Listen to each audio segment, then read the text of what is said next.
اور جب ہم نے موسیٰ سے 40 رات کا وعدہ کیا تو تم نے ان کے پیچھے بچڑے کو معبود مقرر کر لیا اور تم ظلم کر رہے تھے۔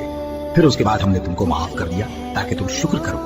اور جب ہم نے موسیٰ کو کتاب اور معجزے عنایت کیے تاکہ تم ہدایت حاصل کرو۔ اور جب موسیٰ نے اپنی قوم کے لوگوں سے کہا کہ بھائیو، تم نے بچڑے کو معبود ٹھہرانے میں اپنی جانوں پر ظلم کیا ہے، تو اپنے پیدا کرنے والے کے آگے توبہ کرو، پھر اپنوں کو قتل کرو، تمہارے خالق کے نزدیک تمہارے حق میں یہی بہتر ہے۔ پھر اس نے تمہارا قصور معاف کر دیا، وہ بے شک بڑا معاف کرنے والا ہے، بڑا مہربان ہے۔ اور جب تم نے موسیٰ سے کہا کہ موسیٰ، جب تک ہم اللہ کو سامنے نہ دیکھ لیں گے تم پر ایمان نہیں لائیں گے، تو تم کو بجلی نے آ گھیرا اور تم دیکھ رہے تھے۔ پھر موت آ جانے کے بعد ہم نے تم کو اثر نو زندہ کر دیا تاکہ احسان مانو، اور ہم نے بادل کا تم پر سایہ کیے رکھا اور تمہارے لیے من و سلوہ اتارتے رہے کہ جو پاکیزہ چیزیں ہم نے تم کو عطا فرمائی ہیں ان کو کھاؤ پیو، مگر تمہارے بزرگوں نے ان نعمتوں کی کچھ قدر نہ جانی، اور وہ ہمارا کچھ نہیں بگاڑتے تھے بلکہ اپنا ہی نقصان کرتے تھے۔ اور جب ہم نے ان سے کہا کہ اس گاؤں میں داخل ہو جاؤ اور اس میں جہاں سے چاہو خوب کھاؤ پیو، اور دیکھنا دروازے میں داخل ہونا سجدہ کرتے ہوئے اور حطوۃن کہنا، ہم تمہارے گناہ معاف کر دیں گے اور نیکی کرنے والوں کو اور زیادہ دیں گے۔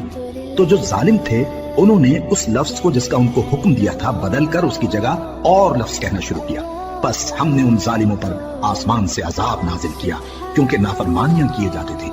جب موسیٰ نے اپنی قوم کے لیے ہم سے پانی مانگا تو ہم نے کہا کہ اپنی لاٹھی پتھر پر مارو، انہوں نے لاٹھی ماری تو اس میں سے 12 چشمے پھوٹ نکلے، اور تمام لوگوں نے اپنا اپنا گھاٹ معلوم کر کے پانی پی لیا۔ ہم نے حکم دیا کہ اللہ کی عطا فرمائی ہوئی روزی کھاؤ اور پیو، اور زمین میں فساد نہ کرتے پھرنا۔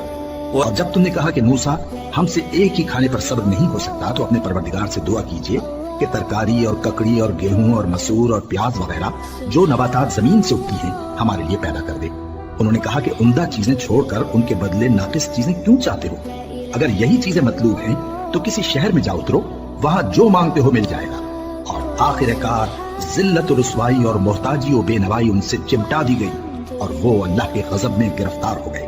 یہ اس لیے کہ وہ اللہ کی آیتوں سے انکار کرتے تھے اور اس کے نبیوں کو ناحق قتل کر دیتے تھے، یعنی اس لیے کہ نافرمانی کیے جاتے اور حد سے بڑھے جاتے تھے۔ جو لوگ مسلمان ہیں یا یہودی یا عیسائی یا ستارہ پرست، یعنی کوئی شخص کسی قوم و مذہب کا ہو، جو اللہ اور روز قیامت پر ایمان لائے گا اور عمل نیک کرے گا، تو ایسے لوگوں کو ان کے اعمال کا صلہ اللہ کے ہاں ملے گا، اور قیامت کے دن ان کو نہ کسی طرح کا خوف ہوگا اور نہ وہ غمناک ہوں گے۔